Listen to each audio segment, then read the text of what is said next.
Buenas tardes a todos y a todas, a nuestros colegas y a nuestras colegas en América Latina que hacen parte de este movimiento de los mecanismos de solución de conflictos, de los mecanismos alternativos. Saludo muy especialmente a la Fundación FIME en Argentina, mi colega Liliana Vargas. Y pues hoy les hablo desde Colombia, soy Fabio Castro. Estoy interesado en conversar con ustedes, que estos videos, que esta información, estos pequeños conversatorios que estamos generando sean la posibilidad de eso, de que nos vinculemos por las vías posibles en estos momentos para que nuestro tema tenga el impulso y podamos mostrar cuáles son las necesidades que empieza a satisfacer en las condiciones en las que estamos. El tema de las que les quiero hablar hoy es las políticas del cuidado o el cuidado como una práctica de convivencia, y para eso pues me voy a apoyar en tres elementos. El primero, el valor de las normas sociales como estrategias de regulación de conducta y de transformación cultural,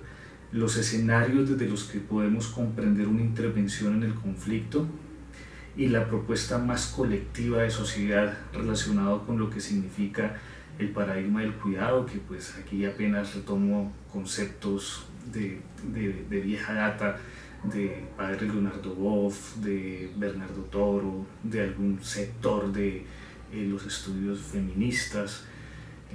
Y pues para empezar, lo que quiero decirles es que nos encontramos frente a una situación en la que claramente estamos frente a la necesidad de transformar las formas en las que nos relacionamos. Y esto no quiere decir otra cosa que revisar las normas que nos hacen cotidianamente vincularnos a unas prácticas, a unas regularidades de conducta en las que las personas pactamos colectivamente, incluso sin notarnos, sin darnos cuenta. Un ejemplo que he utilizado en otros trabajos, en otros análisis, está relacionado con la violencia contra las mujeres,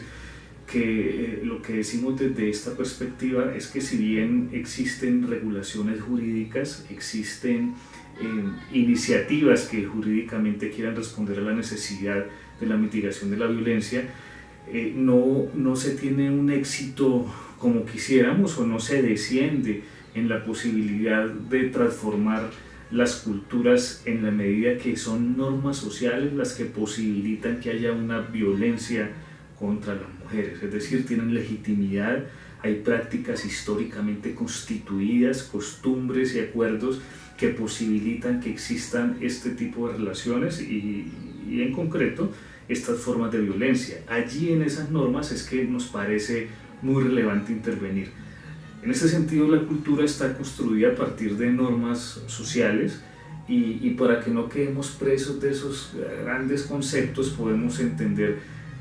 operativamente la cultura como esos esquemas de pensamiento, como pensamos, como sentimos y como actuamos, y cada de esos espacios están relacionados con las normas. Es decir, las normas tienen una posicionalidad, una territorialidad, y como pensamos, sentimos y actuamos en América Latina, pues plantea unas diferencias en cómo se piensa, se siente y se actúa en Oriente.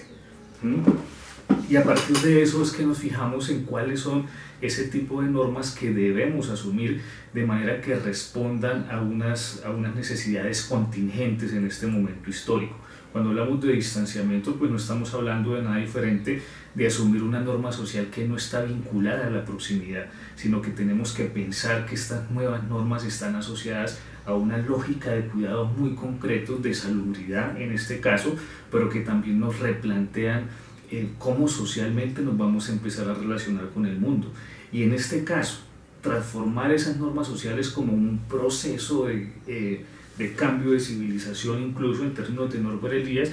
lo que decimos es que si no se realiza, si no se acepta, podemos ponernos en riesgo, y ponernos en riesgo es poner en riesgo a la humanidad misma. ¿Cuál es el aporte que tiene esta perspectiva a la convivencia o específicamente la resolución de conflictos? Que pensarnos el cuidado implica pensarnos al menos tres escenarios. Un primer escenario que es el cuidado de sí,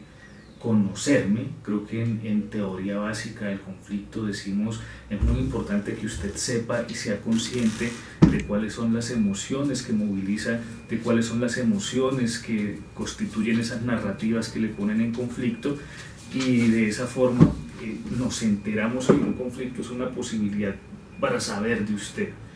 Y una segunda conclusión es que en el conflicto no es suficiente con que usted entienda las narrativas, sino que también dé cuenta de esas emociones que le constituyen en el conflicto y que le pueden poner en aprietos con los demás. El conocimiento de sí será muy clave porque le permite también saber cuáles son sus alcances y sus limitaciones frente a situaciones que pueden ser críticas o situaciones que pueden ser complejas. Un segundo escenario de esta perspectiva del cuidado es el cuidado del otro o de la otra, y es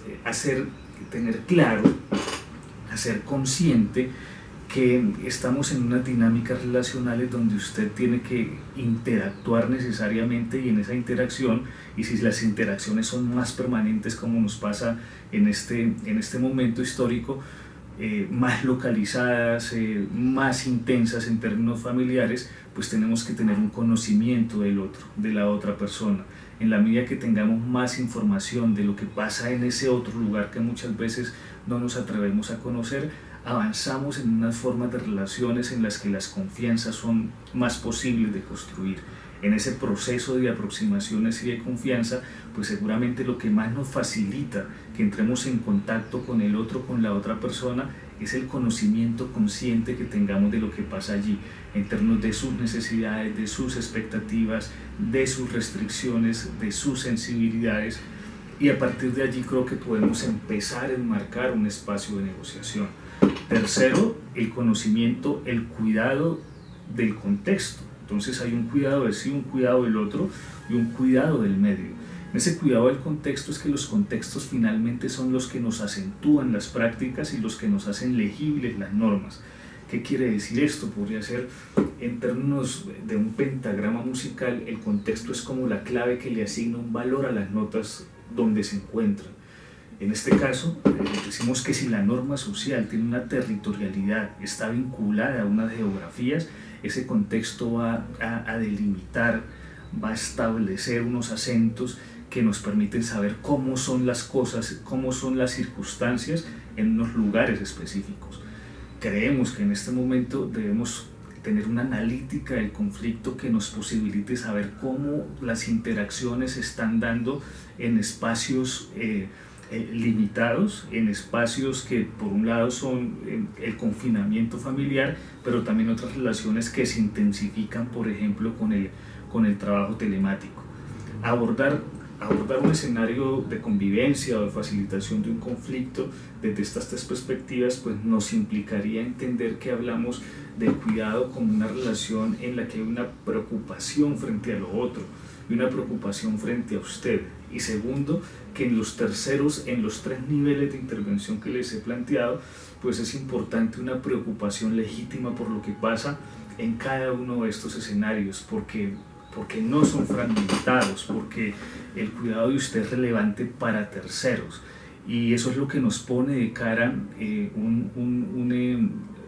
digamos que un reto como el del COVID, en términos de que cuidar de usted es tan relevante, pero tan relevante porque de eso depende de la humanidad, de eso dependen las personas más próximas a usted, y cuidar del otro como un ejercicio genuino de interés. Como decía este filósofo Fernando Savater, todo lo que le hago a los demás me lo hago a mí mismo. Y en ese acto de preocupación es una preocupación de que el otro también es usted, como si fuera esto ya un poco una clave paradójica. El otro también soy yo. Y el contexto es un llamado claramente de atención de que no podemos hacer un mundo al margen del cuidado y de un cambio de relaciones con otras formas de vida. Creo que hemos sido incapaces de construir un mundo en relaciones horizontales con esas otras formas de vida, y hoy tenemos la posibilidad de replanteárnoslo a partir de prácticas normativas muy concretas, de las relaciones que establecemos con las otras formas de vida, claramente. Y finalmente, a mí me gusta una figura que tenemos en los pueblos guayús, en el pueblo Guayú, norte de La Guajira, el límite de Colombia con Venezuela, un pueblo originario, y ellos tienen una figura que son los palabreros, las palabreras, son más palabreros, y el valor que tiene la palabra en este momento para poder reconocer estos espacios, pero también la palabra con el vínculo que genera, la construcción que nos posibilita. Palabrero es una instancia en la que tenemos que facilitar esas emociones desde unos lenguajes mucho más próximos y mucho más leales con lo que nos está pasando, para que de por allí empecemos a generar una apuesta